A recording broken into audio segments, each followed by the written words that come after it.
And let's talk about Joe Camel, who is out here proving once again that he ain't like us. He ain't for us.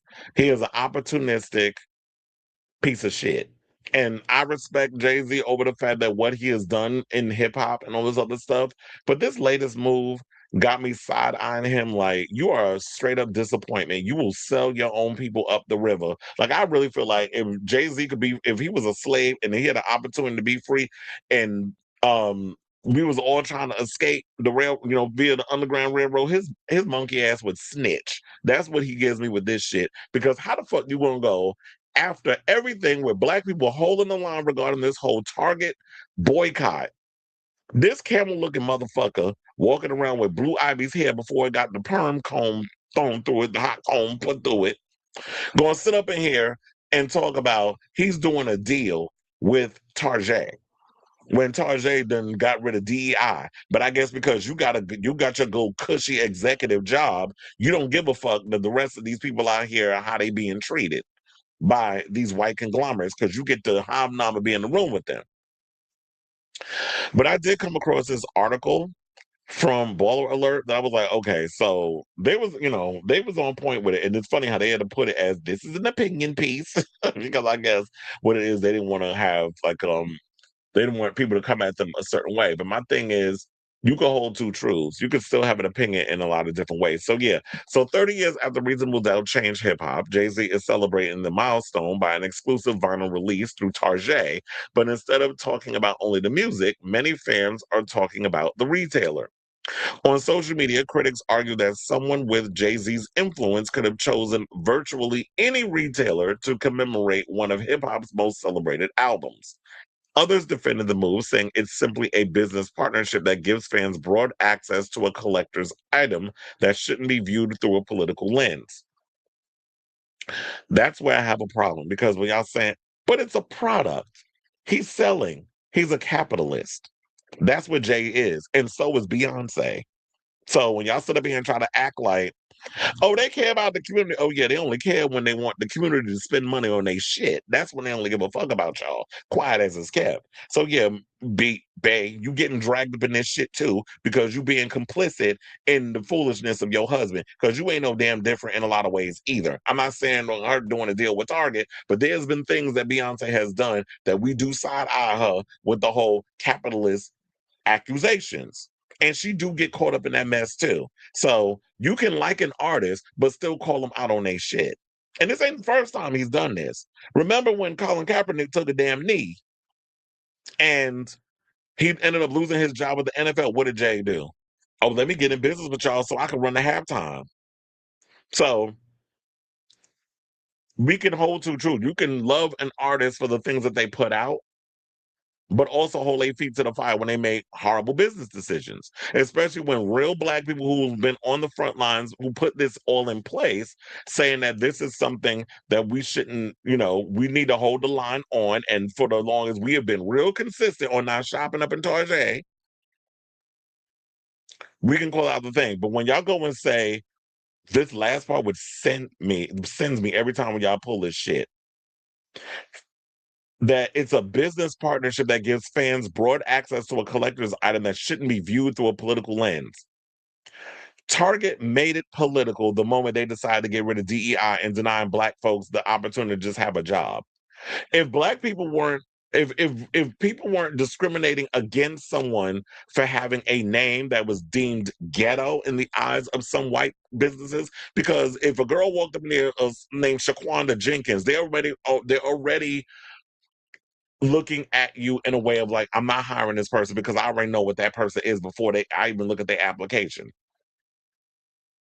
So we wouldn't need DEI if people were being hired or treated fairly that weren't, people of color or discriminating against someone based on their race, their gender, sexual orientation, whatever you want to call it. We wouldn't need a DI to be put in place, but that's why we put those in place. So when you have people who come across and decide to change up what the word means, woke and DI and all these other stuff, and have weaponized it and turn it into this bad thing, like, oh, black people just want a handout.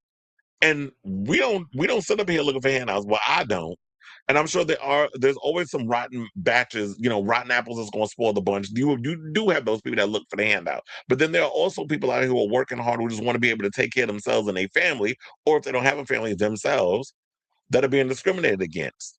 And here he goes doing business. But this is Jay's MO. So yeah, Tarjay made it political the minute they decided to go and say, well, we're getting rid of DEI because of this current regime. So when you decide to discriminate against people, now you want them same niggas that you discriminated against to come shop in your store for a fucking vinyl? My dick from the back. So Jay-Z's Tarjay deal is the kind of move that makes you sit back and laugh because we have seen this script before and we already know how it ends. Tarjay is dropping an exclusive 30th anniversary edition of Reasonable Doubt on June 26th, a white double LP at $40, capped with 4 per customer, with unreleased versions of select tracks, including a Fool's Paradise remix of Can't Knock the Hustle. There's a Deuse tie-in, anniversary experiences in stores, and a 3-night run at Yankee Stadium in July, with one night built around the album. On paper, it is a gorgeous rollout for a classic that turns 30 this year. In real life, the timing is everything, and the timing is the whole problem. Now, here's the part nobody at the Bullseye wants to say out loud. I love how they're referring to Target as the Bullseye. The Jay-Z Target deal landed in the middle of an organized boycott that Black shoppers have held down since early 2025, and the Target rolled back the diversity commitments it made to us back when that looked good for business. People stopped spending. The pressure was real, the receipts were real, and the company felt it in the numbers. Then, right on cue, here comes Hove with a heritage drop, excuse me, that hands Target a feel-good moment and gives the culture a reason to walk back through those doors like nothing happened. Hold on, because I need some water. We ain't new to this. Rewind to the summer of 2019. The community was ready to walk away from the NFL over what the league did to Colin Kaepernick, a man who gave up his entire career to kneel for us. That is the exact moment Rock Nation announced a partnership with the NFL, and Jay stood on stage next to Roger Goodell and told us he thought we had moved past kneeling and it was time for action. Cap was nowhere in that deal. Eric Reed, who knelt right next to Cap, called it a money move to anybody who would listen. The Jay-Z Tarjay deal is the same energy wearing a different uniform. Black people built leverage around sacrifice, and somehow the sacrifice keeps turning into a contract with Jay's name on the front of it. Now I already hear the chess players warming up, and I'm going to give them their fair shot because keeping it honest is how we stay sharp. The argument is that this is ownership. This is getting in the room. This is a black man controlling distribution instead of begging for a seat at someone else's table. And there is a technical point that's worth saying clearly. The Jay-Z Tarjay deal is not the only way to own this album. It is one collective white vinyl variant that happens to be exclusive at Target. A standard black vinyl is sitting at the Rock Nation store right now for that same $40, so nobody is being forced to cross anything to support the music. Fair is fair, and we say it plainly. But owning the room and using the room to step over your own people are two very different things, and that is the line Hove keeps blurring. The question was never whether Jay can get a bag. We know he can get a bag in his sleep, with his eyes closed, on a Tuesday. The question is, why is his bag so often shows up at the precise moment the rest of us are trying to make a stand actually means something? The Jay-Z Tarjay deal does not break the boycott because Jay forced a single person to shop. It breaks the boycott because it grants permission. It quietly tells the culture that the pressure is over, that the grown folks have it handled, that you can go on and roll the cart back through the door. That permission is the real product being sold here and is not pressed on vinyl. Now, and the permission is worth more to Target than any record they could ever stock. A boycott only works as long as the community stays unified and stays uncomfortable together. The second a beloved figure signals that it's all good again, the wall cracks and the spending creeps right back. We watched it happen with the NFL, where the noise faded out. Inspired change shrank into a once a year talking point. And Kaepernick will never saw, they ain't never hire him back ever since. Like his career is done. He went on and did something that was deemed controversial and for his people, standing up for his people, standing for what he believed in. And y'all turned y'all back on him. I'm not saying everybody, but people turn their back on him. They still out here supporting the NFL.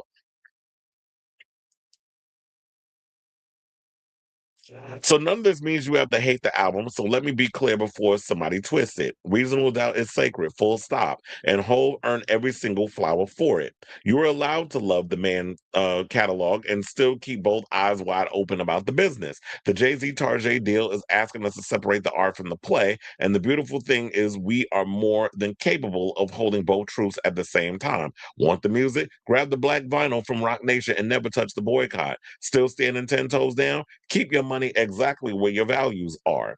Just do not let nostalgia talk you into calling a corporate favor a community win. Let me read that. Let me say that again for the people in the back that didn't hear. Just do not let the nostalgia talk you into calling a corporate favor a community win. Because a lot of y'all get so wrapped up in that nostalgia aspect that you're willing to forego your own morals and beliefs because you feeling a little nostalgic about an album that was a part of your life at a time when you were much younger. So the pattern is a pattern. Every few years, the people find their power and start to feel it. And right on schedule, somebody we love shows up to spend it for us. The only question left on the table is whether we keep falling for the same move. So, yeah, Jay-Z, hella problematic with this whole situation. When I first heard about this story, it pissed me all the way to fuck off because I'm like, you know what? Is it never enough for you? Like, do you not have any morals and principles and things to stand on? And got the nerve to sit up out here talking about Drake selling up Negroes for a coin. You do the same shit. Birds of a goddamn feather. Y'all both, in so many ways, hip hop colonizers. If you're gonna get in this place, now I'm not going to sit and diminish all he's done for hip hop, but once it's like he crossed over into that businessman threshold, it's sort of like you've lost a bit of your integrity. So all money ain't good money. Like of all the places you doing it with Target, knowing full on what was going on, you can't possibly be that wrapped up in your own little bubble that you're not aware of the boycott that we're dealing with in regards to Target. I ain't shopped in Target in a long time. And I'd be tempted. Especially because we have a lot of Targets in Manhattan. And there's times when I'm running around and I'm like, damn, I'm the closest thing to me is a Target. I'm gonna have to go in there. So then I'll be like, fuck, I'm gonna have to forego that. And I'm just now what I gotta do is I gotta go into like a CVS or one of those and like the local pharmacy that they have up in out there and spend money there because I can't go in the Target. So with all that being said, I definitely want to hear from y'all. What do you guys think of this story regarding Jay and the controversy around him and Target? Um, yeah, well, just what are your overall thoughts? Whatever they are, let me know in the comments down below.